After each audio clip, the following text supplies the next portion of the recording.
Boa tarde a todas, todos, todes. Essa é a segunda aula do nosso curso de Direito e Sociedade, Teoria Racial Crítica, da Faculdade Nacional de Direito da UFRJ, ainda em módulo virtual. No nosso último encontro, nós fizemos uma reflexão muito geral, sobretudo a partir de um texto da Tula Pires, sobre epistemologias coloridas, quer dizer, teorias do conhecimento, que seriam contra-hegemônicas, precisamente porque elas questionam essa ideia, de que é possível um saber neutro, um saber que ele não seja, de alguma forma, atravessado pelas disputas, pelas relações de poder, que são relações, reitero, racializadas, generificadas, sexualizadas, classicizadas, digamos assim, Então, eu tentei apresentar esses dois grandes modelos, e como eles incidem no direito. Por um lado, um modelo que propõe uma teoria puramente formal, do pensamento jurídico, puramente geral e abstrata, que se vende como a proposta de um direito neutro, com muitas aspas, e, por outro lado, uma perspectiva do direito que ela é comprometida com as lutas sociais e ela procura desconstruir esse abismo entre teoria e praxis. Até aqui está tranquilo? Tem alguma dúvida em relação ao nosso encontro anterior? Não? Tranquilo. Bom, Não, então, pode seguir. o que faltou? Eu comecei a falar, no fim da última aula, sobre a teoria racial crítica, que vai ser o eixo da nossa disciplina. Na verdade, a disciplina se chama Justiça Racial, mas, na verdade, o título originário que eu queria dar era justamente Teoria Racial Crítica. Eu não pude conferir esse título por falta de espaço. Quer dizer, o BOA me impede, o SIGA me impede de dar títulos muito grandes. Mas o eixo da nossa disciplina vai ser a teoria racial crítica, que é, como eu disse no nosso último encontro, uma das muitas correntes teóricas de pensamento jurídico crítico que surgem junto com a nova esquerda em fins da década de 60, início da década de 70. E a teoria racial crítica, em específico, ela nasce como o desdobramento, como uma ramificação de uma escola maior. Que escola é essa? É a dos Critical Legal Studies, ou Estudos Jurídicos Críticos. Foi fundada por alguns autores, o Roberto Mangabeira Unger, o Duncan Kennedy, o Mark Kellman, uma série de teóricos, homens brancos, héteros, ricos, mas todos de esquerda, muitos dos quais lecionavam em Harvard ou Yale, quer dizer, lecionavam naquilo que a gente chama de Ivy League, são as grandes universidades norte-americanas, e começam a apontar sobre essa correlação entre o direito posto, quer dizer, esse direito estatal, tal como a gente o compreende, e a sociedade de mercado, e os interesses dos grupos dominantes dentro da sociedade de mercado. Então, eles partem desse pressuposto. A teoria racial crítica ela vai fazer uma crítica a essa corrente, ou essa primeira geração dos estudos jurídicos críticos, ao entender que eles não levavam em consideração o suficiente, quer dizer, suficientemente, a questão racial e a centralidade que a questão racial e o racismo têm na estruturação da sociedade moderna, da sociedade capitalista moderna e, por conseguinte, do direito moderno. Eu estou só recuperando alguns elementos que a gente já discutiu na nossa aula anterior. Os Critical Legal Studies, eles vão... Perdão. Os Critical Legal Studies, eles vão... ou melhor, a teoria racial crítica, ela vai seguir nessa toada, quer dizer, ela vai trabalhar dentro dessa mesma chave. Mas, ao mesmo tempo, eles vão trabalhar, vamos dizer assim, com os Critical Legal Studies, esse grupo de professores anterior, e contra os Critical Legal Studies. Em que medida? Por um lado, eles concordam com boa parte das teorias críticas da década de 60 e 70. Eu falo aqui dos Critical Legal Studies, mas eu poderia estar falando aqui do direito achado na rua, ou do direito alternativo, ou do pluralismo jurídico.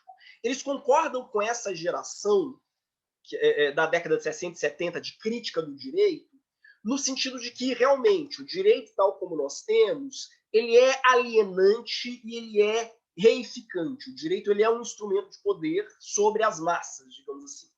Por outro lado, e aí é que está, o que os autores vão dizer? Por outro lado, o direito ele também pode ser a única salvaguarda para os grupos vulneráveis. A gente vai voltar a essa discussão, sobretudo quando a gente falar de uma autora muito específica, que é a Patricia Williams. A Patricia Williams ela vai se perguntar, né? Será que a nossa luta deve ser uma luta por direitos ou deve ser uma luta contra o direito? E, na verdade, ela vai dizer que deve ser as duas coisas. Quer dizer, por um lado, lutar contra o direito naquilo que ele tem de reificante e de massificante, né? E de alienante, e, por outro lado, lutar por direitos, porque, frequentemente, o direito é o único cordão de proteção, vamos dizer assim, daqueles grupos que são mais vulneráveis. E na leitura dela, né, e da teoria racial crítica de forma geral, frequentemente as teorias críticas do direito neomarxistas da década de 60 frequentemente esquecem disso. Talvez pelo fato de serem teorias capitaneadas por homens brancos hiperprivilegiados. Quer dizer, ela vai dizer isso. Quer dizer, um homem branco hiperprivilegiado pode se dar ao luxo de abrir mão, digamos assim, do discurso dos direitos, da tutela do direito, abrir mão de ter os seus direitos reconhecidos e partir para, sei lá, formas alternativas de resolução de conflitos. Se você é preto e pobre, frequentemente você não pode se dar esse luxo. E esse é um dos pontos centrais da teoria racial crítica, né?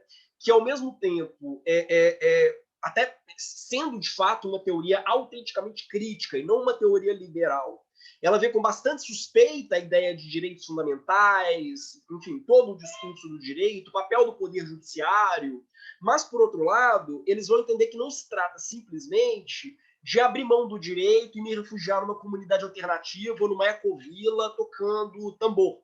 Quer dizer, se eu sou, reitero, né, um homem branco privilegiado, eu posso brincar de... Como é que chama aquele filme? Into the Wilds? Eu posso brincar de Na Natureza Selvagem, né? Dizer, eu odeio a cidade burguesa e vou me refugiar num trailer no meio do mato. Caso eu não tenha esse luxo, a luta por direitos e a luta por reconhecimento ela ainda é central. Tranquilo até aqui? Vejam que é uma crítica pesada, né? Ao mesmo tempo, eles se colocam dentro de uma leitura de radical crítica ao sistema liberal, quer dizer, e por conseguinte, uma crítica ao Estado e uma crítica ao direito, mas, por outro lado, não se trata de jogar o direito no lixo, dizer, olha, ou jogar o Estado no lixo, dizer, olha, o Estado de Direito, na verdade, é só um aparato burguês de dominação e a gente pode sobreviver sem ele dentro de comunidades alternativas ou de formas alternativas de gestão da vida social e de resolução de conflitos. Isso é uma fantasia tipicamente burguesa e é uma fantasia de gente privilegiada. Básica. É claro que eu estou sintetizando muito. Eu vou, ao longo das aulas, esmiuçar um pouco mais essa crítica que eles fazem aos movimentos críticos. Inclusive, sei lá, o direito achando na rua, como se eles estivessem virando para o Roberto Lira Filho, por exemplo, dizendo, olha, você está dizendo que você não precisa do direito, ou que basta aquele direito que surge paralelo ao direito estatal, aquele direito que brota das relações orgânicas sociais, que você mora na zona nobre de Brasília. Se você morasse no morro, você frequentemente recorreria, quer dizer, você sentiria a falta da necessidade de tutela estatal e de acesso à justiça, de forma geral, de acesso à justiça formal. Tranquilo até aqui? Muito abstrato. Eu acho que tá tranquilo. Sim? Não? Olá? Professor, seria como fosse... Eu não tô sabendo formular bem a minha pergunta, mas, tipo assim, é como se fosse pessoas que iam reclamar, mais ou menos. Nossa, eu não consegui te ouvir, Jéssica. Cortou muito. Eu não sei se sou eu que estou travando. E eu acho que eu travei. Tá melhor agora? Agora tá melhor. Você pode repetir?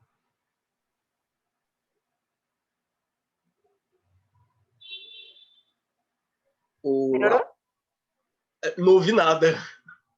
Tenta fechar a câmera, Jéssica, que eu acho que funciona. Tá bom, peraí. Melhorou. Melhorou agora? Melhorou, Ficou melhor. melhorou. Agora te ouço bem. Tá, obrigada. Ok. É que, não sei se eu tô sabendo formular legal a pergunta, mas, tipo assim, seria que as pessoas que não podiam reclamar desse direito, sendo que elas já possuem esse direito. É basicamente isso? Sim, exatamente. Aliás, a Patricia Williams, ela cita um caso muito emblemático. Ela e o Peter Gabriel. Patricia Williams é uma mulher negra, enfim, naquele momento era uma jovem professora, juntamente com o Peter Gabriel, que é um homem branco de ascendência judaica, também um jovem professor naquele momento, né? Os dois juntos foram contratados para lecionar numa universidade qualquer. E os dois professores de direito muito críticos da ideia de Estado de Direito e do formalismo jurídico e por aí vai. Ambos foram alugar um apartamento porque acabaram de ser contratados para serem professores, sei lá, em Harvard. Ela, enquanto uma mulher negra, ou melhor, ele, enquanto um homem branco crítico do formalismo jurídico, foi alugar um apartamento e falou: para que burocracia? Para que mexer com cartório, contrato? Vamos negociar no fio do bigode. Quer dizer, eu confio na sua palavra, você confia na minha.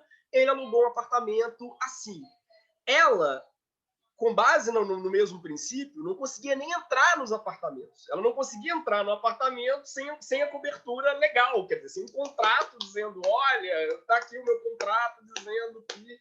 Aí, a partir disso, nesse escrito, né, ela conta esse caso, ela fala: olha, o Peter Gabriel foi alugar um apartamento, alugou na palavra, chegou, falou: oi, tudo bem? Quero morar aqui, beleza, pode entrar, você paga no fim do mês. Ela, por outro lado, teve que assinar vários documentos, precisou registrar em cartório. Ela falou: olha, da maneira como o sistema está estruturado, se eu não tivesse um mínimo de reconhecimento e de proteção por parte do Estado, eu não conseguiria sequer alugar um apartamento. Ela vai dizer: olha, a perspectiva do Peter Gabriel, que é um teórico também crítico, né? Também um crítico do sistema jurídico do formalismo, e a perspectiva dela, Patricia Williams, elas são diferentes, porque o Peter Gabriel, por ser um homem branco, privilegiado, rico, ele pode se dar o luxo, precisamente, de não passar por essa tutela do Estado. Ela não. Quer dizer, então a leitura que ela faz do direito é mais, vamos dizer assim, é mais sofisticada, digamos assim. Tranquilo até aqui? A Jennifer comentou, né? O que para o Peter é burocracia, excesso de formalismo, para ela é garantia. Perfeito. Traduziu assim, perfeitamente. É exatamente isso, Jennifer. Isso traz uma postura da parte da teoria racial crítica que, ao mesmo tempo, se irmana com esses movimentos da nova esquerda nas universidades, a partir da década de 60 e 70, aí repito, né, direito achado na rua, pluralismo jurídico, os próprios critical legal studies, mas, por outro lado, está bem próximo da lição dos movimentos por direitos civis. Bom, ao longo do tempo, né, ao longo da década de 70 e 80, a teoria racial crítica ela vai se colocar a seguinte pergunta, né? Enfim, que é uma pergunta necessária, né? O que há na branquitude dos critical legal studies que mantém as pessoas de cor à margem? Eles vão dizer: olha, mesmo os teóricos críticos do direito, eu não estou dizendo teóricos neoliberais, no caso de um Rawls, um Dworkin, estou dizendo teóricos autenticamente críticos do direito. Mesmo os teóricos críticos do direito, em grupos que são muito hegemonizados por homens brancos, né, eles não conseguem levar a questão racial a sério. Isso vai trazendo um certo desgaste, né, até que a teoria racial crítica se funda como um projeto de teoria do direito, teoria global do direito, alternativo, e que pense, reflita, reitero, a centralidade do racismo para pensar o direito moderno. Beleza? Um exemplo, né, de um cara que dialoga muito com a teoria racial crítica, aliás, foi aluno de vários dos autores e das autoras que a gente vai citar ao longo do curso, é o Adilson Moreira. Você pega o Hermenêutica, o Pensar como Negro, né, do Adilson, o novo livro dele, o Tratado de Direito Antidiscriminatório, ele faz uma costura muito sofisticada de referências brasileiras e do diálogo com essa tradição da teoria racial crítica com a qual ele vem dialogando desde que ele estudou em Harvard e tal.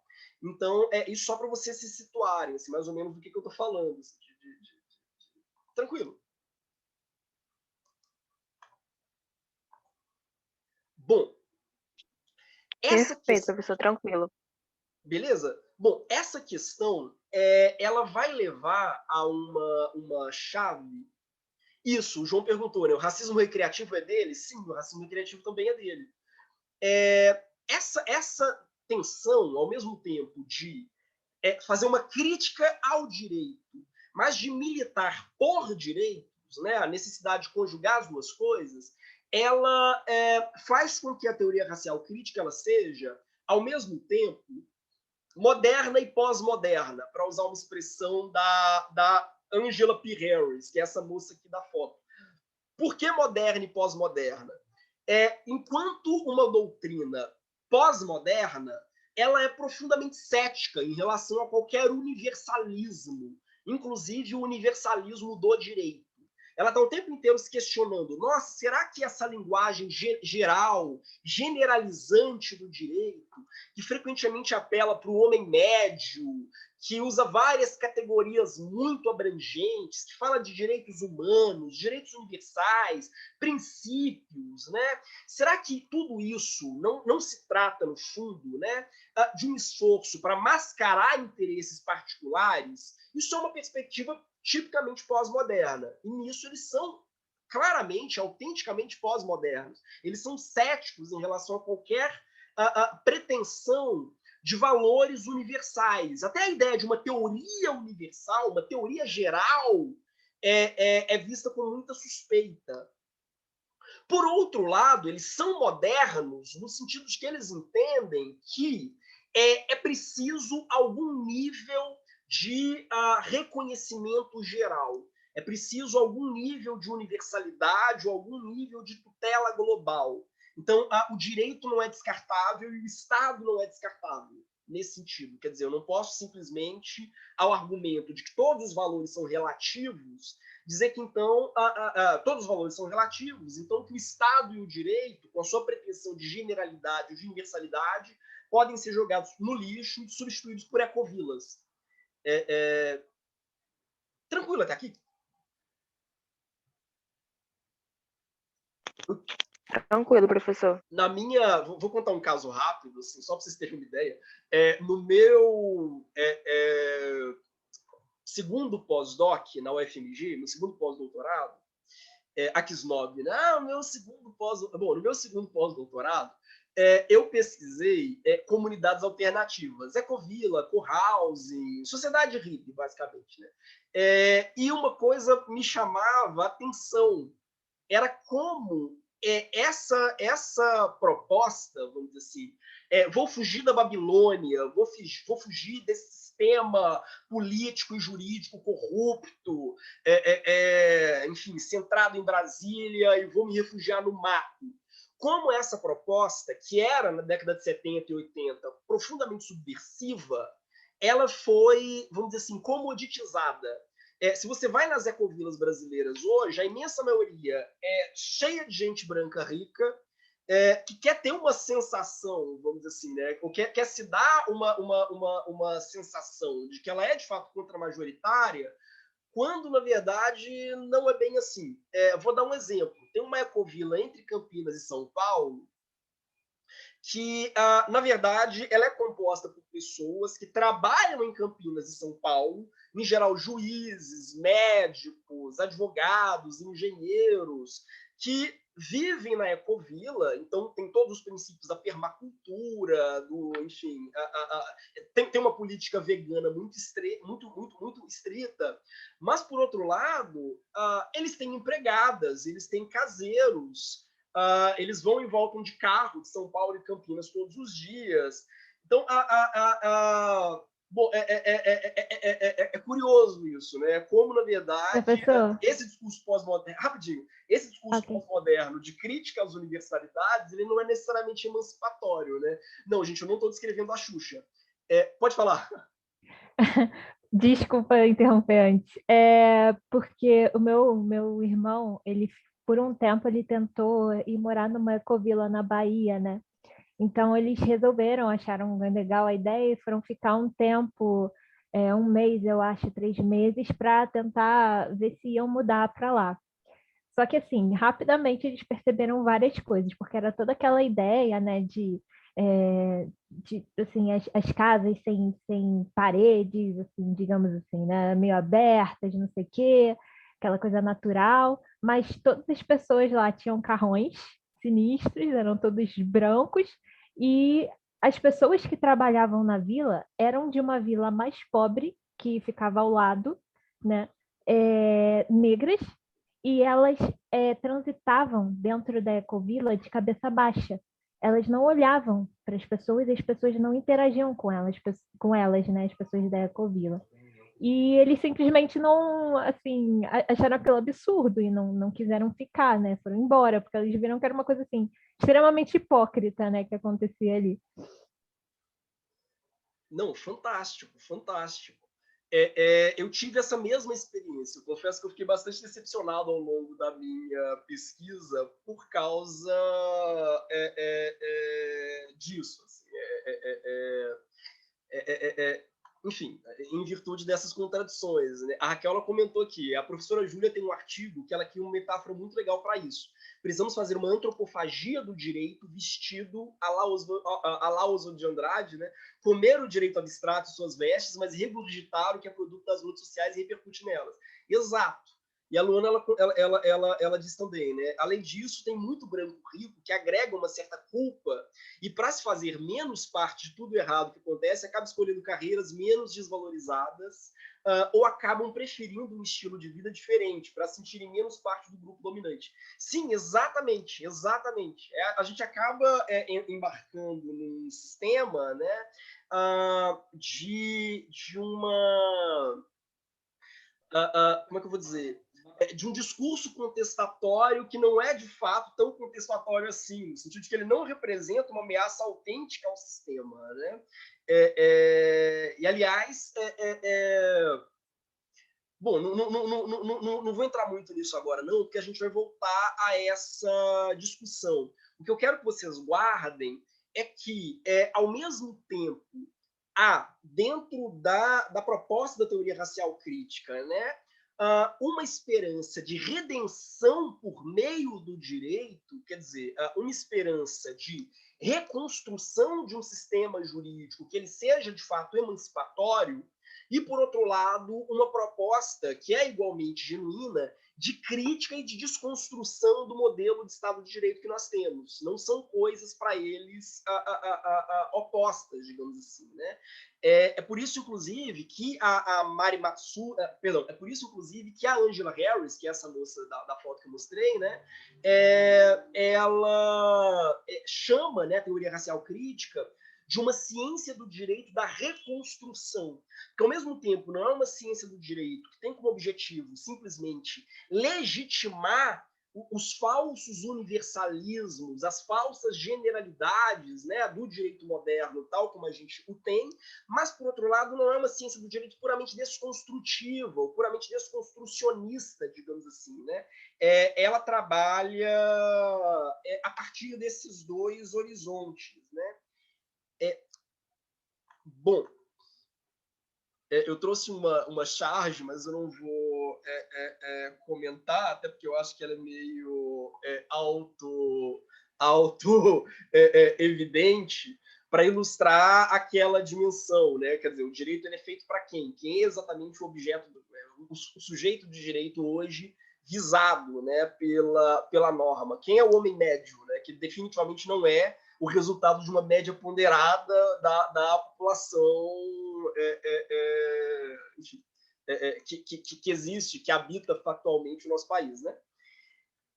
Bom, algumas questões que são interessantes para a gente já começar a aprofundar um pouco mais na trajetória da teoria racial crítica. Talvez, para falar em pré-história da teoria racial crítica, né, o movimento ele começa a ganhar forma na década de 70, início da década de 80, com um professor de Harvard, um dos primeiros professores negros de Harvard, que é o Derek Bell. Derek Bell ele era professor de Direito Constitucional e dava, nesse momento, um curso que se transformou em livro chamado Raça, Racismo e Direito Americano, em que o Derek Bell ele defendia uma tese, eu vou voltar a essa tese daqui mais para frente, né?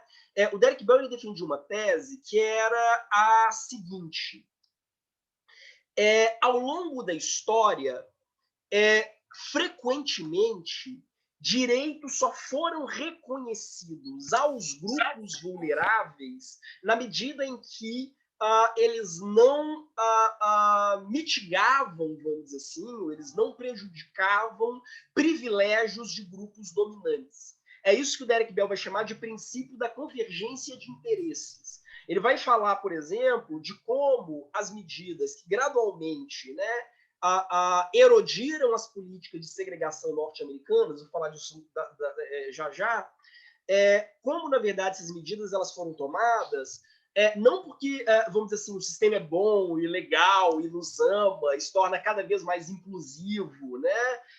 Não porque a gente vive um processo progressivo, né, de gerações de direitos que vão se acumulando e se expandindo, como que é o mito, enfim, como que é o mito liberal, né? Se vocês pegam boa parte dos nossos livros de direito constitucional, eles vão dizer basicamente isso, né? Que desde a Revolução Francesa até os nossos dias, o que a gente vê é uma progressiva ampliação e aprofundamento dos direitos fundamentais, calcados nos lemas da Revolução Francesa, né? Liberdade, igualdade, fraternidade. O Derek Bell vai dizer, olha, isso é uma mentira, isso é uma visão fetichista da história do direito. O que ocorre, na verdade, ao longo dos anos é um esforço para tentar responder à luta e à resistência permanente desses grupos vulneráveis, aqui no caso ele está falando dos negros, né, norte-americanos, eu começo a criar sistemas de acomodação jurídica. Aí ele faz uma história altamente subversiva da história do direito constitucional americano, que era esse curso, Raça, Racismo e Direito Americano. É um curso que ele vai ser muito importante para começar a construir uma teoria do direito que seja uma teoria do direito racializada, uma teoria do direito que entenda o racismo como central para eu pensar o direito em si, para eu pensar o ordenamento jurídico. Mas a coisa fica mais interessante depois que o Derek Bell recebe um convite, no início da década de 80, para se tornar reitor da Universidade do Oregon. Por que se torna interessante? Porque os alunos negros de Harvard começam um protesto, uma manifestação, Associação de Alunos Negros de Harvard, né, para que Derek Bell fosse substituído por um outro professor negro também, para que a disciplina que ele ministrava, Raça, Racismo e Direito Americano, permanecesse, ela continuasse sendo lecionada. E aí é que está. Harvard entendeu que não, que eles iam contratar um professor branco porque sim, e que, na verdade, a disciplina Raça, Racismo e Direito Americano não fazia sentido, e ela poderia perfeitamente ser substituída por um curso geral sobre direitos civis. Porque, na verdade, o debate sobre raça é só um debate setorizado dentro de uma discussão muito mais ampla, que seria a discussão sobre o processo gradual e necessário, cumulativo de direitos civis ao longo da história americana. Os alunos, em protesto, vão montar, então, um curso alternativo, chamado exatamente curso alternativo. E que esse curso alternativo ele vai reunir, em homenagem ao Derek Bell, né, que estava acabando de sair de Harvard, e por influência dos estudantes negros de Harvard, ele vai reunir aqueles que vão ser os nomes principais, ou alguns dos nomes principais, do que vai ser a teoria racial crítica ao longo dos anos, até hoje. O Charles Lawrence, a Linda Green, o Neil Botanda, o Richard Delgado, a Mari Matsuda, todas essas figuras elas vão lecionar, vamos dizer assim, esse grande seminário que é o curso alternativo, que vai tentar reforçar isso. Quer dizer, não é simplesmente pensar o racismo como uma forma situada de discriminação que vai ser superada com a evolução dos direitos fundamentais ao longo da modernidade.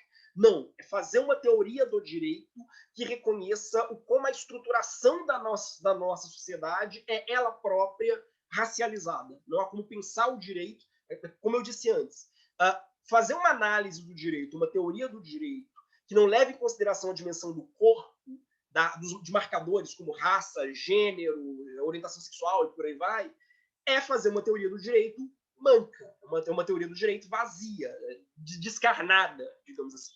É esse o ponto que vai atravessar, digamos assim, o curso dado, esse curso alternativo, dado depois que o Derek Bell saiu de Harvard, e que vai ser uma espécie de ponto de partida para a formação desse grande movimento que é a teoria racial crítica.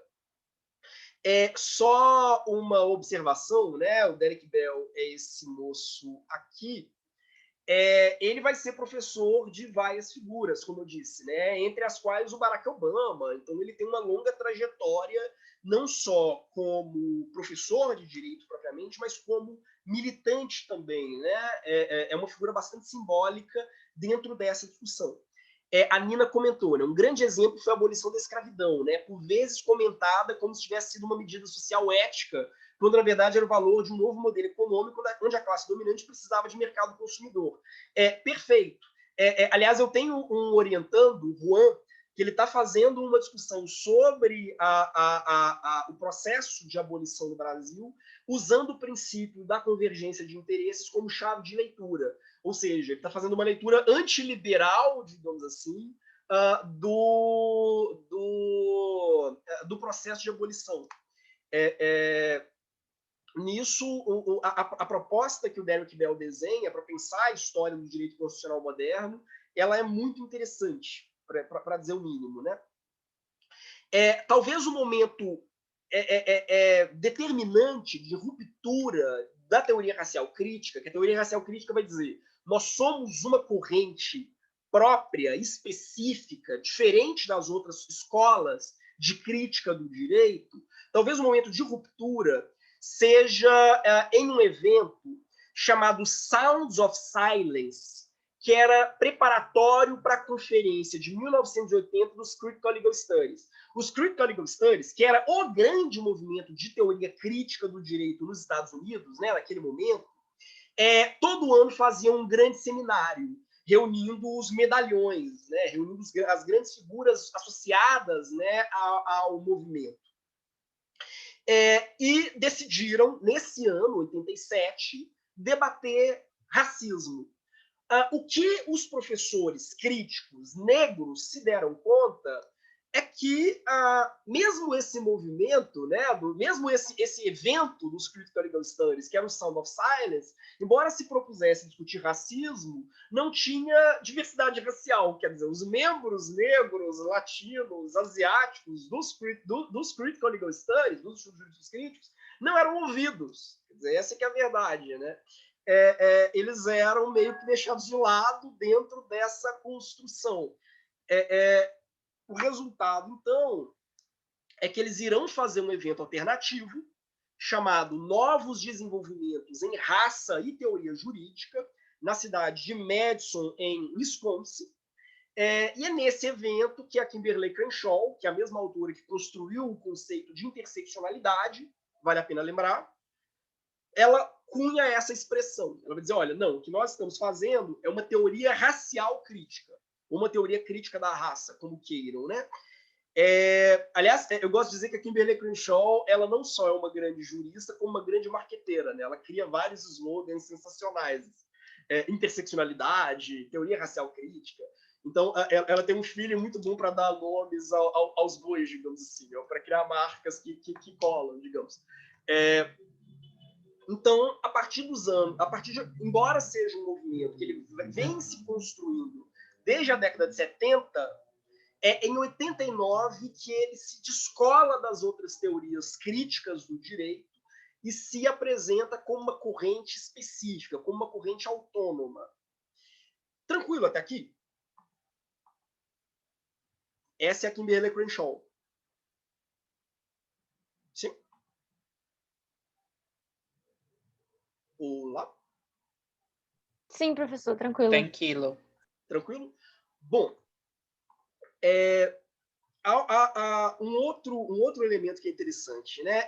Eu separei aqui alguns dos principais temas da teoria racial crítica. Eu não vou me aprofundar nisso agora, porque a gente vai ver esses temas se repetindo ao longo do curso. Mas pode ser interessante destacá-los desde já, né? O primeiro é a questão do racismo estrutural contra aquilo que eles chamam de cegueira da cor. Por quê? Eles vão dizer, olha, não basta que o direito seja neutro, quer dizer, não basta que o direito não seja racista, né? Precisa que ele seja antirracista. Quer dizer, não basta que o direito ele tenha uma linguagem aparentemente neutra, se por trás dessa linguagem neutra eu ainda acumulo formas de discriminação e de segregação. É o exemplo, por exemplo, da lei de drogas, né?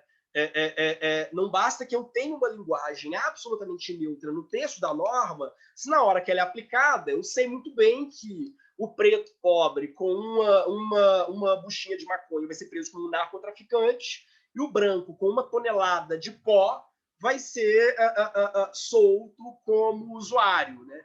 Então, a neutralidade da linguagem jurídica não significa um direito...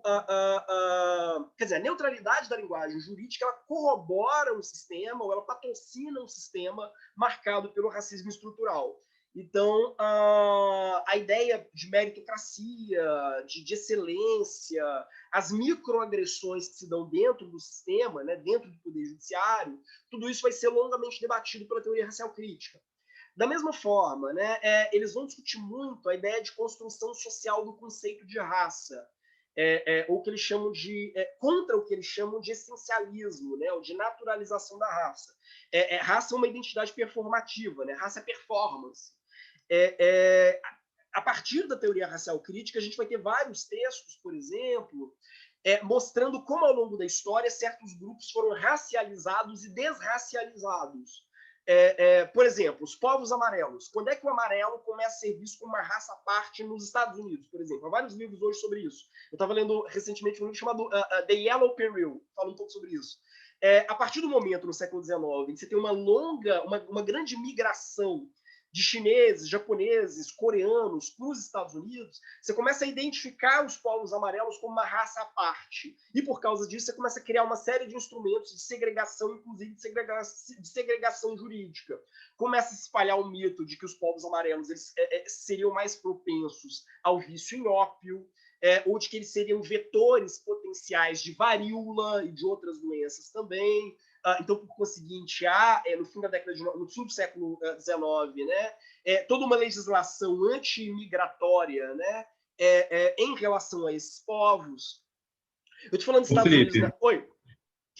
Eu acho que é o Benedict Anderson, que ele tem no livro dele também o uso político dos censos, né, que você pode criar categorias. Então, você fala, olha, tem vários grupos étnicos aqui, eu vou dividir esses grupos em 3, e a partir de agora são só 3 grupos étnicos, e é isso. Ele fala sobre isso como um método de colonização, porque você pega uma diversidade, divide em quantas categorias você quiser, ou até mesmo em uma categoria, e fica por isso mesmo, você dissolve aquele grupo em uma unidade. Sim, exato, exato. Quer dizer, pouco importam as suas especificidades culturais, religiosas, políticas, você é só uma raça. Eu faço uma triangulação, né, entre geografia, raça e comportamento. O seu comportamento está condicionado à raça e a sua raça está condicionada ao território onde você nasceu, né? A modernidade ela vai se estruturando em torno desse paralelo, né? O meu território define a minha raça e a minha raça define o meu comportamento individual. Eu sou fundamentalmente condicionado pela raça ao qual eu pertenço e, por conseguinte, eu devo receber um tratamento jurídico, vamos dizer assim, condizente com isso, né? Um outro exemplo que eles dão é dos escoceses, né? Os escoceses, quando houve uma vasta migração de escoceses para os Estados Unidos, você tem um processo também de racialização do escocês. Há manuais muito interessantes, por exemplo, que mostram tipo o branco caucasiano de um lado, o negro do outro e o escocês do outro, como polos assim, de um processo. Né? É claro que você tem um processo de absorção ou de desracialização do escocês que é muito rápido, né? À medida que ele vai se embrenhando, vamos dizer assim, na cultura americana, ele vai sendo reconhecido como branco, ou seja, ele vai se desracializando e, por conseguinte, todos aqueles instrumentos de segregação eles vão caindo para esse grupo específico. Né? Por que eles exploram muito esses exemplos e esse processo? Né? Exatamente para tentar reforçar essa ideia. Olha, a raça não é natural, a raça é uma invenção atravessada por questões de ordem política e social, e ela é operacionalizada a partir desses interesses políticos e sociais. Tranquilo. Bom, um outro elemento que eles debatem muito é a ideia de supremacia branca e como, por trás desse liberalismo abstrato, do formalismo abstrato, da linguagem genérica do direito, eu estabeleço critérios de salvaguarda da supremacia branca, né? É a partir disso que a gente tem, né, aquilo que se chama de interpretações revisionistas das leis sobre direitos civis americanos, sobre o progresso no direito, ou seja, contra a ideia de que o direito é um sistema que sempre caminha em direção ao melhor, se torna paulatinamente, década após década, mais e mais inclusivo e mais aberto às minorias, com aspas, né? Contra essa leitura tipicamente liberal, eles pensam o direito atravessado por esses processos de acomodação de lutas e esses processos de tentativa de manutenção de privilégios, né? Então, você tem todo um discurso que é crítico à própria ideia de que nós estaríamos sempre caminhando num processo de progressiva assimilação. Um outro elemento, né, que está atrelado àquilo que eu falei, né, é o da diferenciação racial, toda a ideia de privilégio identitário, né, o tema da interseccionalidade, que, como vocês verão, ele vai ser central, sobretudo para as novas gerações, né, da teoria racial crítica, os grandes movimentos que vão se ramificando a partir da teoria racial crítica, eles são muito marcados pela ideia da interseccionalidade, e também a ideia de voz da cor, que volta um pouco àquilo que a gente estava discutindo antes, sobre epistemologias coloridas, né? Como a perspectiva importa, como não existe um olhar neutro sobre o direito, e, portanto, é necessário resgatar essas narrativas e contranarrativas, né, ou as histórias dos grupos marginalizados. A ideia de legal storytelling, né, que eu venho traduzindo como escrevivências jurídicas, por causa da Conceição Evaristo, a ideia de legal storytelling ela é central dentro da teoria racial crítica, como uma alternativa a um discurso do direito sempre neutro, em terceira pessoa, universalizante, um discurso do direito que não leva em consideração a posição dos sujeitos que produzem esse mesmo direito, né? Ou que sofrem esse direito, para dizer assim. Tranquilo até aqui? Sim, professor. Sim. Tranquilo. O Gabriel Oliveira comentou, né? O professor Petrônio Rodrigues também aborda essa relação que o Gabriel comentou, fazendo uma releitura por parte dos movimentos negros do Brasil, desde a época da República Velha, onde, como essa divisão afetava não apenas uma construção política, mas social e financeira, excluindo-se as pessoas que nasceram de relacionamentos não afrocentrados. Bom, interessante. É um ponto interessante. Gente, agora, isso seria aquilo que eu deveria ter dado no fim da nossa última aula. E eu acabei não conseguindo, né? Agora, eu vou começar propriamente, né? Eu tenho só 1 hora, mas eu já vou começar a nossa segunda aula propriamente. Mas muita coisa eu consegui antecipar com vocês, felizmente. Que, na verdade, é sobre os Critical Legal Studies. Por quê? A teoria racial crítica, como eu disse, né, ela surge como uma ramificação dos Critical Legal Studies, surge da perspectiva de que os Critical Legal Studies não eram um movimento tão disposto assim a pensar a dimensão da corporeidade e, em especial, a dimensão da raça. Então, acho que voltar aos Critical Legal Studies pode ser interessante. Eu vou começar com um exemplo que eu acho muito interessante. Eu não sei se vocês lembram, O Ciro Gomes, que já redigiu, inclusive, um livro com um dos grandes mentores dos Critical Legal Studies, que é o Roberto Mangabeira Unger, o Ciro Gomes, ele disse em uma entrevista há algum tempo atrás que o movimento feminista, o movimento LGBTQI+, o movimento negro estavam dividindo as esquerdas. Eu não sei se vocês lembram disso. Estavam fracionando ou seccionando as esquerdas. Lembram disso?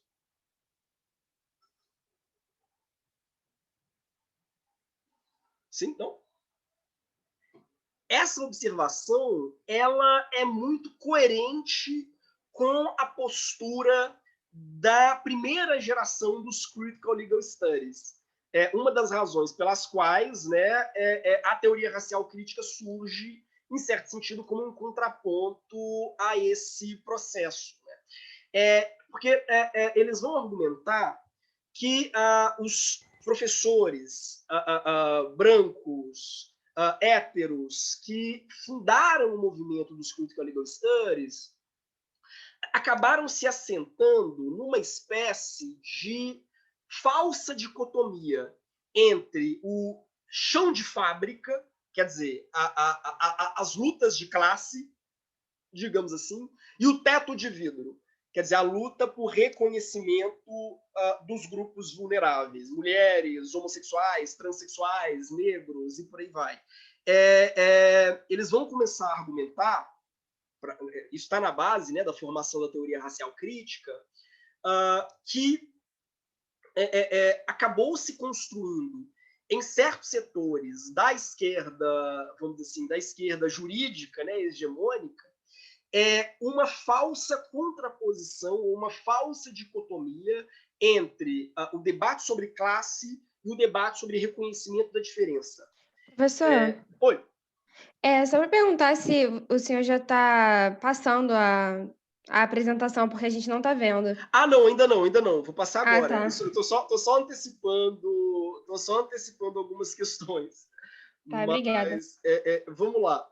A aula de hoje eu separei em 4 rápidos momentos. Prometo que vai ser bem mais rápido. O primeiro, para falar um pouco das influências dos Critical Legal Studies, desse grupo hegemônico. Né?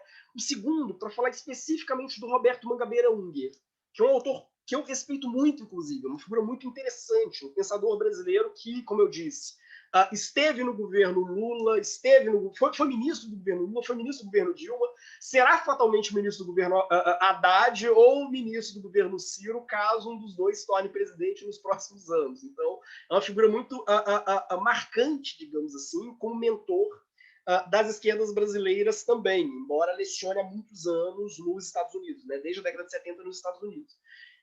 Um terceiro ponto, para falar da desconstrução ao trashing, que eu vou falar um pouco do método que os Critical Legal Studies utilizam, e quarto, falar de promessa e frustração, quer dizer, da razão pela qual a teoria racial crítica se sentiu insatisfeita com a primeira geração dos estudos jurídicos críticos, né, dos Critical Legal Studies, e acabou decidindo fundar uma vertente, vamos dizer assim, né, uma escola à parte dentro desse processo. Tranquilo? Tranquilo. Sim? Bom. Sim, professor. Primeiro de tudo, como eu disse antes, né, você tem na década de 60 e 70 a eclosão de uma nova esquerda, né? Uma esquerda que não se considera alinhada à União Soviética, e é uma esquerda que ela é muito marcada pelo movimento pelos direitos civis, é uma esquerda muito marcada pela pela luta contra a guerra do Vietnã, muito marcada pela descolonização da África e da Ásia. Muitos deles vão voltar à ideia mesmo da Revolução Argelina, né? É uma esquerda muito aproximada do movimento hippie e da contracultura, enfim, da figura do bicho grilo. E é uma esquerda que ela vai fazer uma passagem que a gente chama de passagem do porão ao sótão. Por que do porão ao sótão? Porque ela vai entender que a luta pela transformação social, tudo bem, ela pode se dar também em sindicatos, empresas, enfim, pode se dar nesses espaços, né, de produção propriamente, mas ela também precisa ocorrer naquelas esferas de produção simbólica, digamos assim. Eu preciso me apropriar não só dos meios de produção material, digamos assim, da vida, mas também dos meios de produção simbólica, ou seja, igrejas, escolas, enfim. Aliás, é nesse momento, inclusive, que a gente começa a falar em giro cultural, ou em como artes, religião, direito, eles são reconhecidos como espaços de transformação social. Quer dizer, então a arte, a religião e o direito, para ficar só nesses 3 exemplos, né, eles não são só as flores imaginárias que cobrem as algemas, eles não são só o chantilly do bolo. Eles são esferas nas quais é possível operar transformações estruturais. Tranquilo? Vamos lá? Sim, professor. Tranquilo. Sim, professor. Então, isso muda um pouco as estratégias de combate, vamos dizer assim, né? Eu não luto só enfim, eu não luto só no campo socioeconômico estrito sensu, eu não luto só por uma, sei lá, nacionalização das grandes empresas, por exemplo, né? A luta ela precisa ocorrer também dentro desses espaços de produção de discursos, né, produção de ideias, porque esses espaços eles têm uma dimensão ativa, quer dizer, eles não são só, eles não caminham só a reboque das transformações econômicas, eles funcionam como instrumentos também de manutenção de certas estruturas econômicas e, por conseguinte, combatê-los implica em transformar essas mesmas estruturas. Muito abstrato?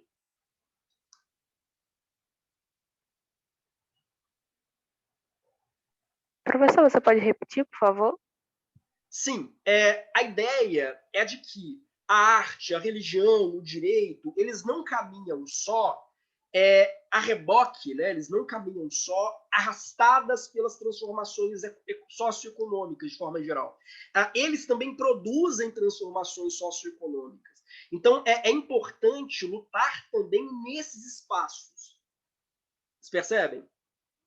Eu vou dar um exemplo tosco. Eu sei que é um exemplo muito tosco e eu peço que não me xinguem. Assim, eu espero não ser cancelado. Eu tenho um amigo de longa data que foi durante muito tempo vinculado ao PCO. Sabe o PCO, o Partido da Causa Operária? Ele era vinculado ao PCO.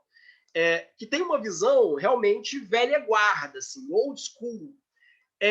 Esse meu amigo, ele dizia, não, qual é o sentido de nós elegermos deputados, vereadores, prefeitos? Isso é uma ilusão burguesa. O objetivo de fazer campanha eleitoral é desmascarar esse processo burguês e conclamar a população para que nós invadamos os bancos. É ali que está a transformação real. Eu preciso alterar essa dinâmica, vamos colocar uma bomba na Bolsa de Valores, na Paulista, vamos, enfim, dinamitar esses espaços, porque é aí que estão as transformações reais. Eleger um vereador, eleger um deputado, eleger um senador, eleger um presidente é absolutamente irrelevante para a causa operária. A causa operária pressupõe uma transformação no meio de produção e, feita essa transformação, as estruturas de poder em si mesmas elas vão se alterar naturalmente. Você percebe?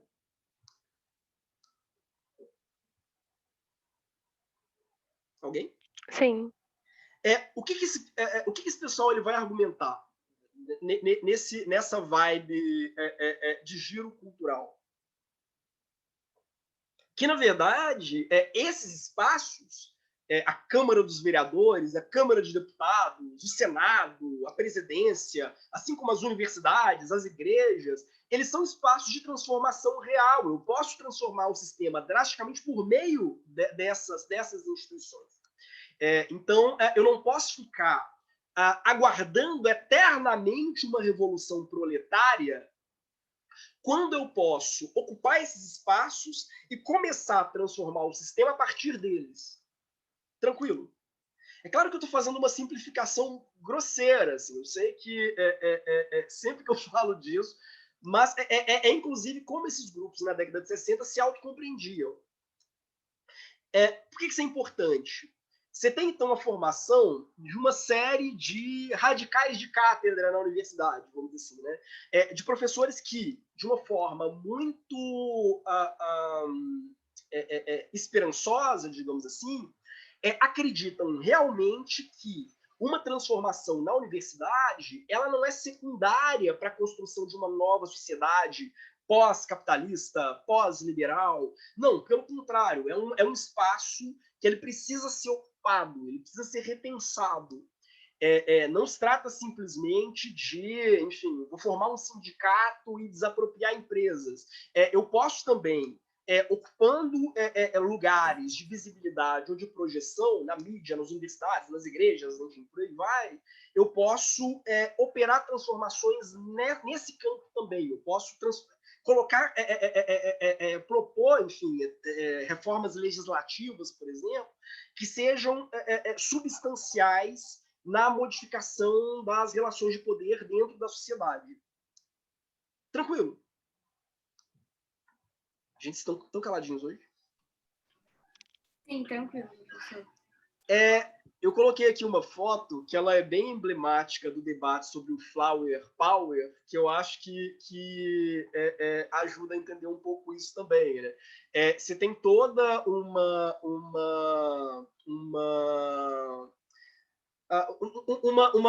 nova esperança no sentido de que uma transformação das mentalidades passa por uma transformação Felipe, eu acho também. que a apresentação ainda não está passando.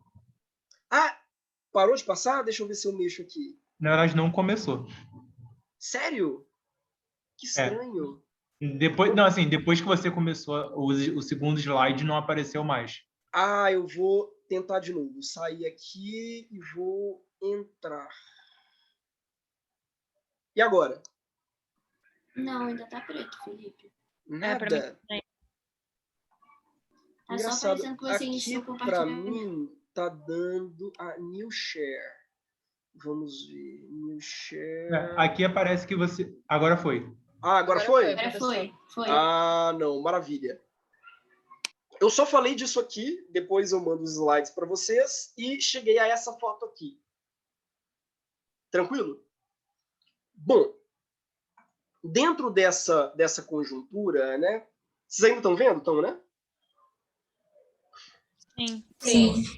Dentro dessa conjuntura, a gente vai ter, nas escolas de direito, uma série de novas correntes que, ao mesmo tempo, dialogam com uma leitura marxista old school, digamos, do direito, Pachucanes e por aí vai, mas, por outro lado, está profundamente marcada por esse giro cultural. No Brasil, eu já citei alguns exemplos, né? O direito achado na rua, o pluralismo jurídico, o direito alternativo. Nos Estados Unidos, talvez... quer dizer, nos Estados Unidos, seguramente a escola mais emblemática a passar por esse processo... Ai, meu Deus. Vocês continuam vendo, né, gente? Bom, nos Estados Unidos, a escola mais emblemática a passar por esse processo é a dos Critical Legal Studies, né? Talvez duas influências muito emblemáticas para os Critical Legal Studies sejam, por um lado, o Antônio Gramsci, com a ideia de hegemonia, o papel que ele dá à superestrutura, e, por outro lado, um historiador norte-americano, que é o A.P. Thompson. Sobretudo um livro muito específico do Thompson, que é o The Making of English Working Class, que é um livro que fala da formação da classe operária nos Estados Unidos, mas que foca muito no papel que a arte, a igreja, no papel que essas instituições tiveram para a formação de uma classe operária. Então, nisso é um livro que ele acaba sendo marcante, porque muitos pensadores vão dizer, dos Critical Legal Studies. Ora, o direito ele também não teria uma função de conscientização, uma formação de, quer dizer, as escolas de direito, né? Assim como as igrejas, digamos assim, como os museus, elas não podem ser também instrumentos de formação de uma nova consciência de classe. Então, há uma herança muito direta, um diálogo muito direto com o Abe Thompson. O Abe Thompson é um cara bem interessante. No Brasil, esses historiadores ingleses neomarxistas, a principal referência que a gente tem é ai, meu Deus, aquele cara do Era dos Impérios, Hobsbawm, isso. Mas o Thompson, ele é uma figura, eu diria, bem sofisticada também, assim, dentro desse campo. Uma outra Felipe, grande... Oi? perdão, Daniel. Eu queria só acrescentar em relação ao Thompson, um livro relevante dele também, que tem sido muito utilizado para discutir escravidão no Brasil no século XIX, que é Os Senhores e Caçadores, que fala um pouco sobre a reforma agrária na Inglaterra, por assim dizer, né, o conflito em torno da ocupação de terras e o modo como essas lutas foram parar nos tribunais. E aí, para a discussão das relações raciais no Brasil no século XIX e para as ações movidas por escravos e libertos, pessoas escravizadas nos tribunais, o Thompson foi muito usado também pela historiografia brasileira, num outro livro chamado Senhores e Caçadores, que é um livro muito bacana também. Pô, sensacional, sensacional, muito bom. Aliás, Daniel é mestre em Direito pela UFMG, é uma honra tê-lo conosco. Pesquisa muito questão racial, tem um livro publicado, foi ano passado, né, Daniel? Pela editora Lafayette, recomendo.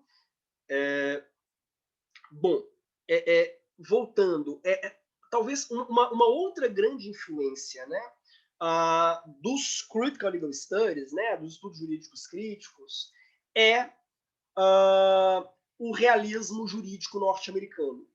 O realismo jurídico norte-americano ele é caracterizado por uma contraposição entre o direito nos livros, quer dizer, o law in books, e o direito na ação, law in action, né?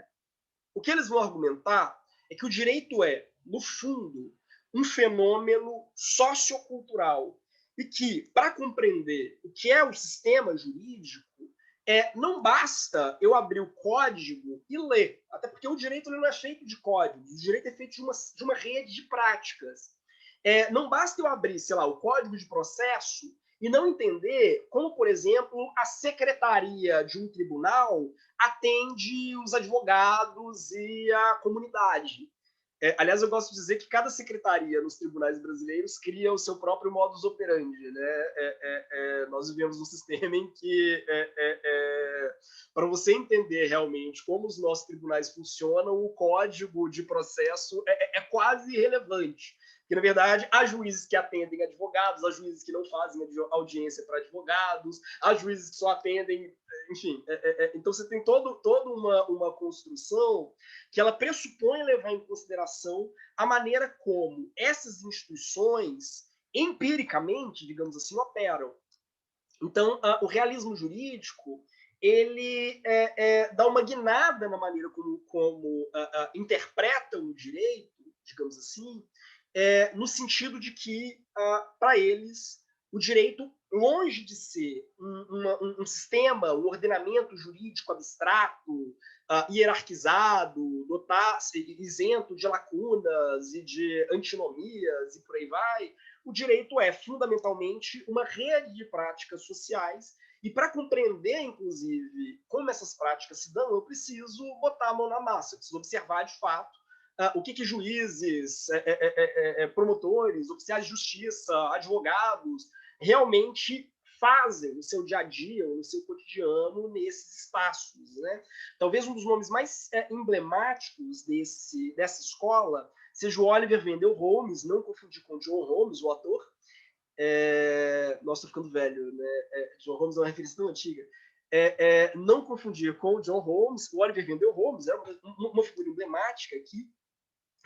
E para o realismo jurídico, essa constatação de que o direito não está nos livros, o direito está na ação, é preciso pensar o direito atentando para a realidade concreta, né, para os nossos fenômenos sociais, isso implica um apelo político.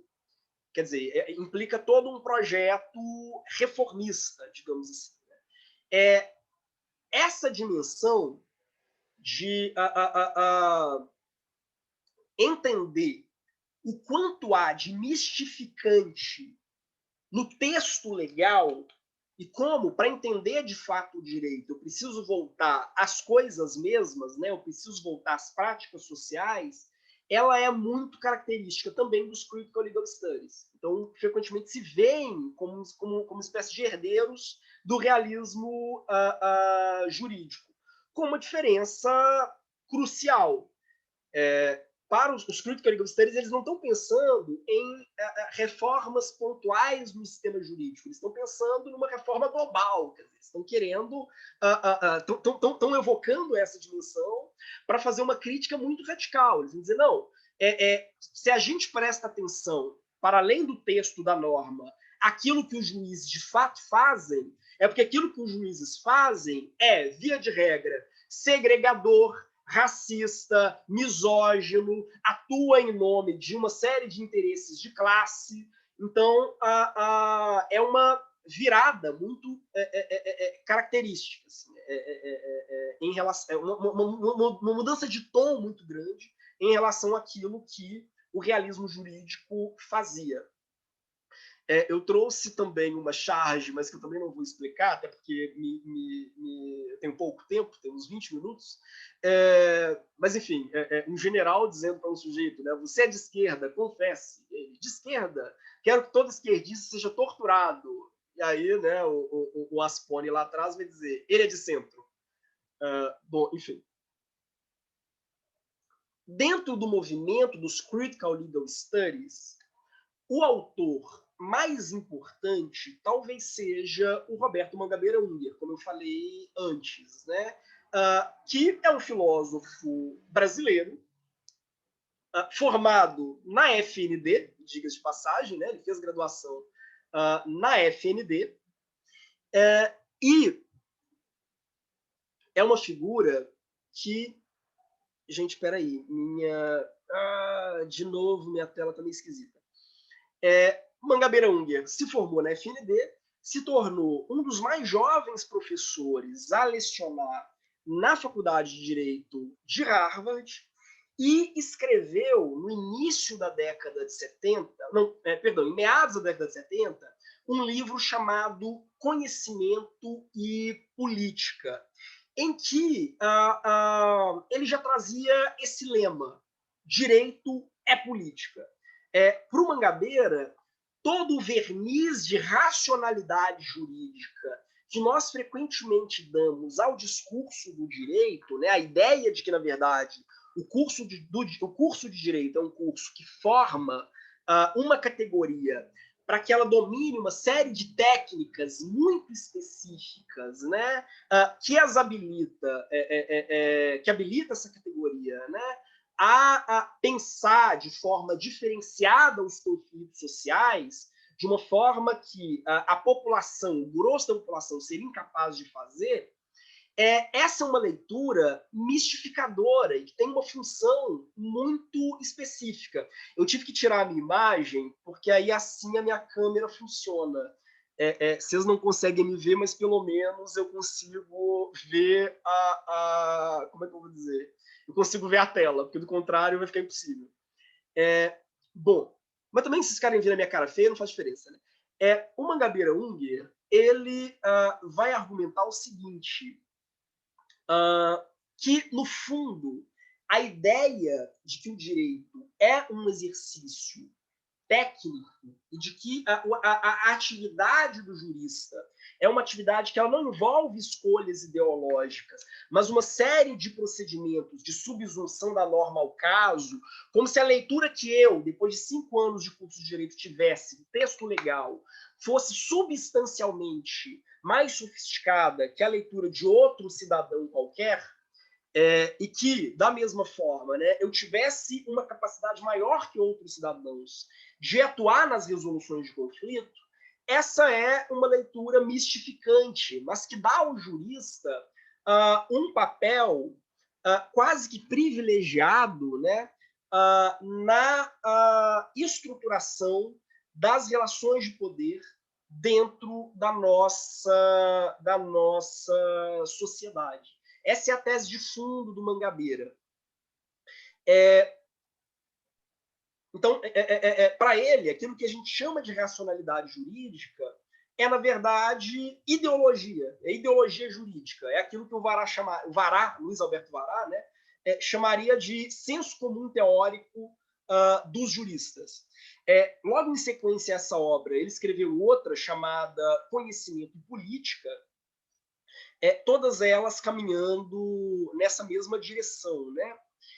Um dos elementos que são cardeais na filosofia do Mangabeira, e que vai ser cardeal nessas teorias críticas norte-americanas, é a ideia de que a sociedade é um artefato. O que ele quer dizer com a sociedade como artefato? Ele vai dizer, olha, a sociedade ela é artificial, ela é culturalmente ou historicamente construída. Não existe nada na sociedade que seja natural, que seja racional. A gente fala, né, do mercado, da família, ou até do Estado. A gente fala dessas instituições e dos direitos fundamentais como se eles fossem dedutíveis por meio da razão, como se qualquer sujeito racional pudesse se sentar num gabinete, como Rawls pretendia, vamos dizer assim, né, marcado pelo véu da ignorância, eu me sento num gabinete e deduzo quais são as normas estruturantes que devem reger toda e qualquer sociedade. O Mangabeira falou, olha, isso é uma mentira. Toda sociedade, na verdade, ela é fruto de experimento. Ela é fruto de teste, vamos dizer assim, né? de erros e acertos que as coletividades humanas elas vão fazendo ao longo dos anos. Toda a sociedade era um projeto absolutamente experimental e absolutamente aberto de tentar configurar uma forma própria de organização da vida em comum.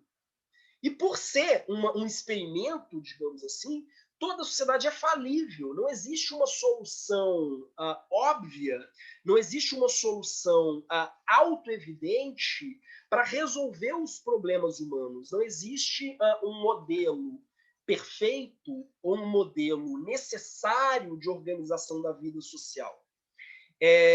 Mas nós, sobretudo nós do direito, digamos assim, tendemos a agir como se existisse. E é isso que ele chama de fetichismo institucional. Nós começamos a achar que as nossas normas estão lá não como uma espécie de acordo provisório ou como espécie de tentativa de cristalização de relações de poder específicas. Mas elas estão lá porque elas são as mais racionais, ou as mais naturais, o que nós vemos no melhor dos mundos possíveis. Eu gosto sempre de dar um exemplo, né, que é um exemplo que não é meu, é um exemplo também do Mangabeira. Separação de poderes. Todo mundo sabe, né, na modernidade, que viver em um sistema de separação de poderes é inevitável. A gente realmente precisa de um sistema de freios e contrapesos, né, de checks and balances, por meio do qual o poder controle o poder. Mas nada implica que a divisão tripartite em poder judiciário, poder legislativo e poder executivo seja a mais lógica, a mais natural, a mais necessária ou a mais interessante. Quer dizer, é uma divisão que ela surge ao longo do tempo, mas nada impede que nós criamos mais poderes ou menos. Eu, por exemplo, voto da gente tirar o poder judiciário. Mas, quer dizer, nada, absolutamente nada, na maneira como o poder é organizado, né, não está escrito nos céus que nós devemos viver num sistema necessariamente organizado em poder legislativo, poder executivo e poder judiciário. Talvez esse modelo não funcione. Talvez a ditadura judicial que nós tenhamos, né, ou estejamos vivenciando ainda hoje, seja um exemplo de que esse modelo é falho. Então, o Mangabeira ele vai dizer, olha, todo sistema social ele é experimental E não existe absolutamente nada nas nossas normas, né, gerais e abstratas que seja inevitável. Então, ele vai argumentar que, no fundo, quando os juristas trabalham, né, para construir esse mito de que o nosso sistema jurídico ele existe, né, dessa e dessa forma, porque é a forma mais racional, a forma mais evidente de organização das relações humanas. Quando os nossos juristas fazem isso, a única coisa que eles estão fazendo, no fundo, é ajudar a reforçar, ou ajudar a validar ou legitimar um certo sistema de hierarquização social e de distribuição de privilégios que é histórico, é construído historicamente, mas que é sempre apresentado como natural. Tranquilo até aqui? Sim. Sim. Sim? Beleza? Sim. Bom, então a argumentação do Mangabeira ele vai contra tanto o jusnaturalismo quanto o juspositivismo. Ele vai contra o jusnaturalismo porque ele discorda da ideia de que existem direitos naturais, universais, dedutíveis a partir da natureza humana, e vai contra o juspositivismo, porque para ele o sistema jurídico ele não é aquele sistema que o Kelsen queria, como uma grande pirâmide escalonada, racionalizada, formalizada. O direito definitivamente não é isso. Bom, com uma grande inspiração no Unger e também no Duncan Kennedy, né, a gente vai ter um movimento de professores de esquerda, sobretudo em Harvard e Yale, que vai ser visto por muitos autores como um movimento de padres sem fé.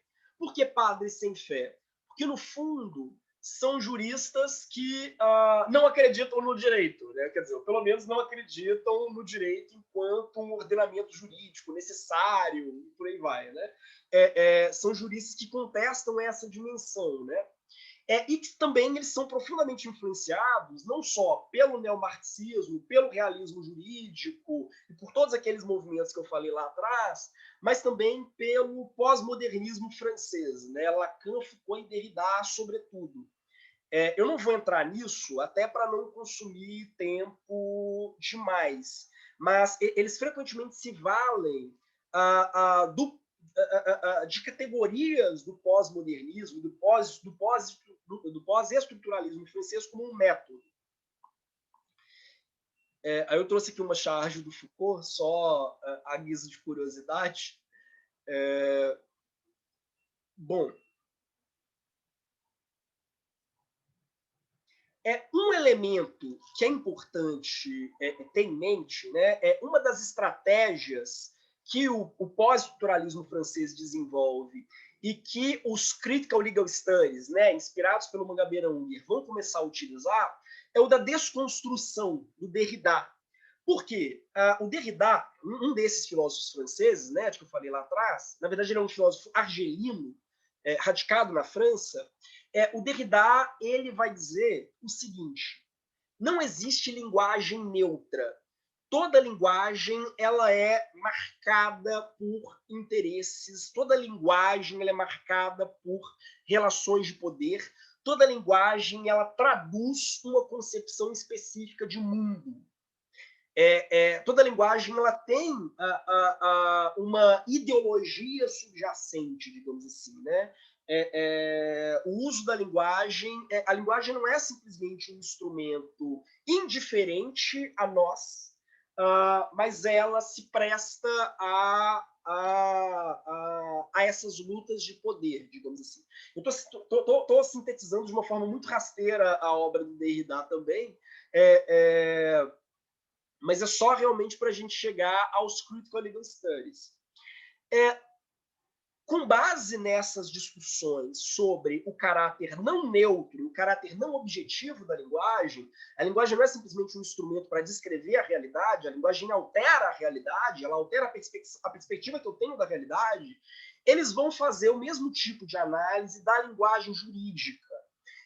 Então, por exemplo, a linguagem jurídica, por trás da sua indeterminação, por trás da sua vagueza, por trás do seu caráter aberto, ela funciona como uma forma de, ao mesmo tempo, criar uma ilusão de igualdade formal, ou uma ilusão de inclusão, e, por outro lado, servir para a perpetuação de certas hierarquizações. Também não vou aprofundar muito nisso, não, até porque o nosso tempo está acabando.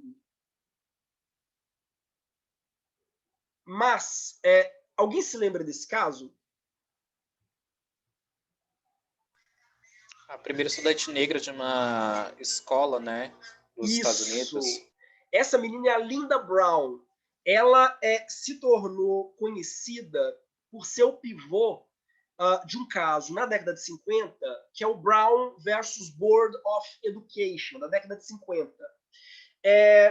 Esse caso ele pode ajudar a gente a entender como os Critical Legal Studies vão aplicar todas essas discussões sobre o caráter não neutro da linguagem e sobre como a linguagem jurídica se presta à manutenção de relações de poder. Ele serve para, quer dizer, ele ajuda a entender como os Critical Legal Studies se valem dessa discussão para pensar o direito de forma muito concreta. Tudo que eu estou dizendo aqui pode parecer muito abstrato, mas, na verdade, para os Critical Legal Studies, tem uma dimensão muito concreta aqui. Talvez o exemplo da Linda Brown e do caso Brown versus Board of Education ele seja muito emblemático. Aí eu vou começar contando um caso. Alguns meses atrás, eu fui convidado a participar de um evento, não vou dizer onde, não vou dizer quem, mas é um evento que ele foi, desde o início, muito polêmico. Por quê? A proposta do evento era discutir o caso Brown, mas, inicialmente, todos os professores convidados eram homens brancos. Foi um professor, um colega, inclusive, que deu grito e falou, não, é um absurdo que se faça um evento para discutir o caso Brown.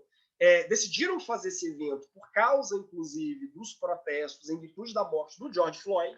Não faz sentido discutir o caso Brown numa mesa composta por homens brancos, quer dizer, uma mesa exclusivamente composta por homens brancos. Entra muito no que a gente estava discutindo na nossa aula anterior, né? Então, alteraram a configuração da mesa, né? Mantiveram alguns professores brancos da mesa, chamaram também professores pretos, dentre os quais esse que vos fala, para discutir o caso Brown. E foi uma experiência muito interessante.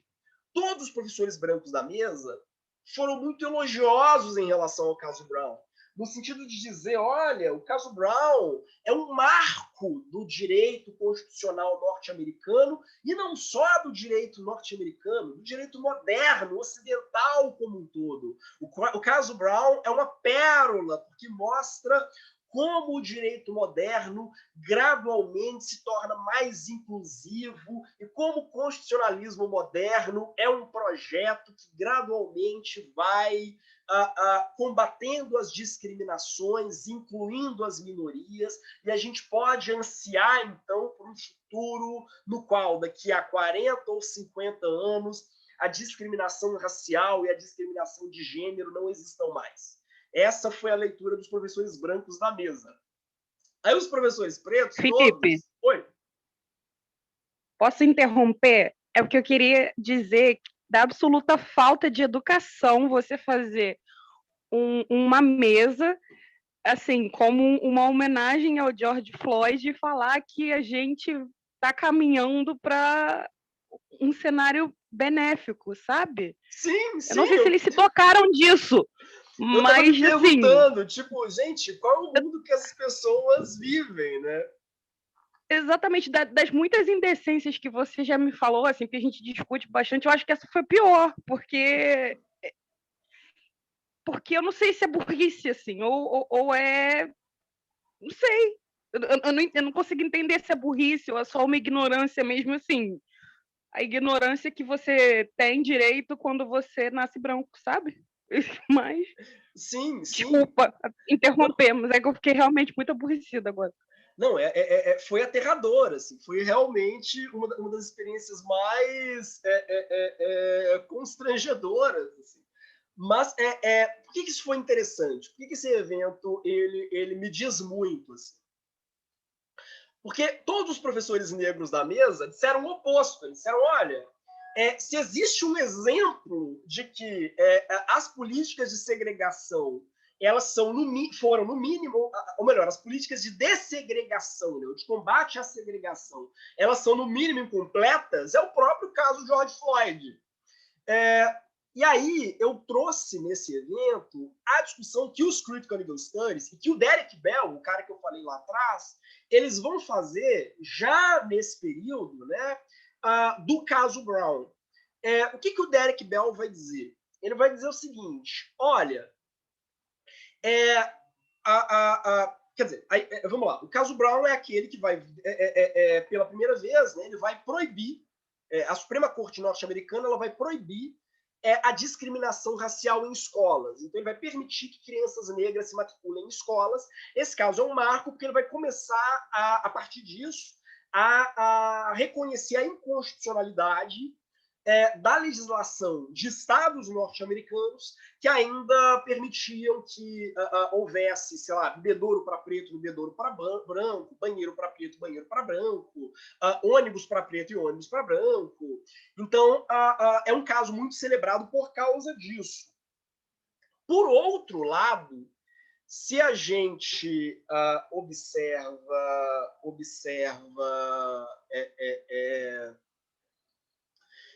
primeiro, né, se a gente observa o processo da decisão, o Derek Bell ele vai dizer o seguinte, o caso Brown ele não foi votado porque, olha que coisa maravilhosa, os nossos juízes estão cada vez mais esclarecidos, eles estão cada vez mais abertos, a gente está vivendo um processo de marcha progressiva, de aceitação da diferença, estamos todos abrindo os nossos corações.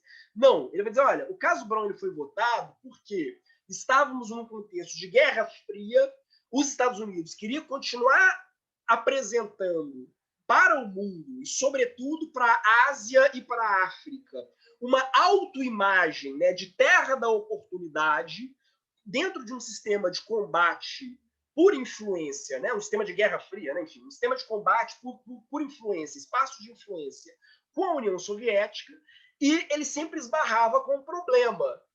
Não fazia muito sentido que ele, ao mesmo tempo, se declarasse como a terra das oportunidades e mantivesse uma dinâmica de apartheid com relação aos seus próprios cidadãos. Então, havia aqui uma questão. Por outro, porque toda a militância negra e todo o movimento, né, dos afro-americanos dos Estados Unidos perigava, vamos dizer assim, colocar a própria estrutura do sistema em risco. Né? Então, precisava criar realmente um sistema de acomodação. Acomodação aqui, no caso, foi o caso Brown. Mas, por outro lado, isso estou pensando na maneira como a decisão foi tomada. Se a gente pensa na maneira como ela foi executada, as escolas norte-americanas continuam sendo profundamente segregadas. Isso, o Derek Bell ele tem um livro chamado Silent Covenants, que é inteiro para discutir isso. Eu vou dizer, olha, tudo bem, eu posso dizer que formalmente o direito norte-americano não autoriza a segregação. Por outro lado, a gente vive um sistema no qual os bairros norte-americanos ainda são divididos de forma econômica e racial. Eu tenho o bairro latino, o bairro asiático, o bairro negro. Essa divisão econômica e racial é uma divisão que ela se reflete de uma forma muito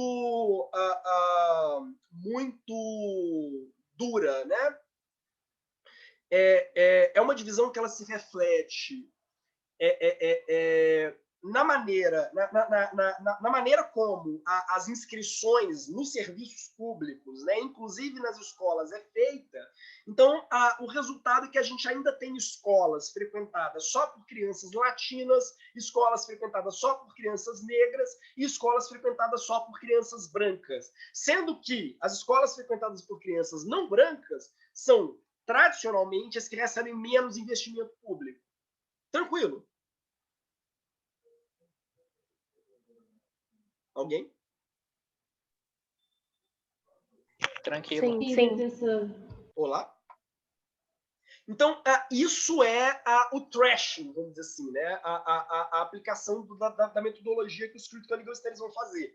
Eles pegam uma norma que parece ter sido tomada dentro de um ato de racionalidade, um processo de moralização do sistema, né? Uma norma que ela parece ter surgido dentro de um processo de gradual evolução e de reconhecimento dos direitos fundamentais, e ele mostra que, no fundo, ela está atravessada por interesses e por jogos de poder os mais comezinhos. Vocês percebem? E como, na verdade, essa tomada de decisão, enfim, ela está longe de ser simplesmente baseada em uma leitura jurídica neutra. Ela é política, ela é completamente atravessada por interesses que são de ordem política e ideológica. É assim que os Critical Legal Studies eles vão estruturar a tese deles. Gente, a minha tela sumiu de novo. Vocês estão vendo alguma coisa? A gente tá vendo tudo, dá pra ver professor, tudo. o slide. Sim, normal. não tá aparecendo. Eu não sei porquê, mas meus slides sumiram. Assim, não, literalmente, a tela tá toda preta de novo. Esse computador ele tá um inferno, tá sabotando a minha aula. Bom, eu vou ter que encerrar a aula, até porque o meu tempo já acabou e porque o meu computador ele já marca o prazo, né, de encerramento da aula, mas eu vou só concluir essa parte específica, né? Os Critical Legal Studies, eles vão ser um movimento que ele vai ganhar, até por causa dessa visão, que a gente poderia chamar de uma visão mais cínica do direito, né? Ele vai ganhar uma notoriedade muito grande, ele vai ocupar um espaço muito grande nas grandes universidades norte-americanas e vai ter uma influência muito grande sobre outras instituições, inclusive fora dos Estados Unidos. Mas, desde o começo, ele vai sofrer críticas muito duras, no sentido de que é um movimento que, embora dialogue com questões que atingem diretamente os grupos vulneráveis, né, negros, mulheres e por aí vai, mas nunca conferiu protagonismo nenhum a esses grupos. E sempre deixou a discussão sobre raça, gênero, orientação sexual de lado para focalizar a discussão relacionada à classe, como se fosse possível fazer uma discussão desconectada da outra. Na próxima aula, eu vou voltar a esse ponto, mas eu queria só que vocês guardassem isso. Então, desde a década de 70, uma série de ramificações, ou uma série de intelectuais associados aos Critical Legal Studies, é o caso do Derek Bell, eles vão empregar algumas ferramentas dos Critical Legal Studies, como o trashing, né, como essa forma de pensar o direito, vão empregar várias categorias, né, desenvolvidas desde o Roberto Mangabeira Unger, como a ideia de experimentalismo institucional, de fetichismo institucional, de sociedade como artefato, mas eles vão argumentar que não é possível fazer essa discussão e não é possível fazer essa desconstrução da norma sem entender que a norma, ao atender a interesses de classe, condiciona ou reforça uma sociedade que é uma sociedade racializada, ou uma sociedade atravessada pela questão de ordem racial.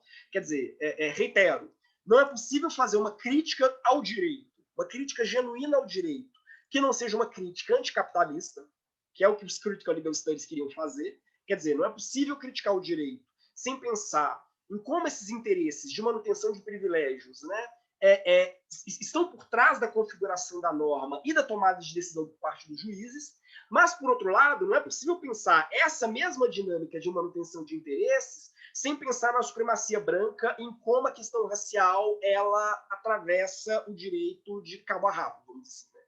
Tranquilo? Sim, tranquilo. Podemos fechar? porque realmente eu não estou vendo nada. Então, se ninguém tiver dúvidas, críticas, sugestões, já vou desligar o computador para ver o que está acontecendo. Assim. Seguramente ele vai acabar me deixando na mão. Foi perfeito, professor. Não, beleza, gente. Obrigado. Na próxima aula, então, eu já vou concluir a crítica que os critical legal studies farão, ou melhor, a crítica que a teoria racial crítica fará aos critical legal studies, essa primeira geração dos critical legal studies, e feita essa crítica, a gente já passa para o Derek Bell especificamente. Aí já prometo que vai ficar menos chato. Porque a filosofia do Derek Bell ela tem vários elementos que podem ser interessantes, inclusive para a gente pensar a realidade brasileira. O princípio da convergência de interesses, o que ele chama também de realismo racial. É um autor que ele vai fazer todo um sistema jurídico e teórico, né, antiliberal e um projeto de hermenêutica do direito, né, que quer dizer, se apoia numa base que é antirracista e antiliberal, que é antiliberal porque é antirracista, e vice-versa. Né? Mas isso a gente fala na próxima aula, porque, enfim, eu já não consigo vê-los, eu não consigo me ver, eu não consigo ver os slides, eu não vou ver absolutamente nada. Então é isso, obrigado, até semana que vem. Obrigada, professor. Até semana que vem. Obrigada, professor. Valeu, professor. Semana que vem. Até semana que vem. Tchauzinho. Tchau, tchau.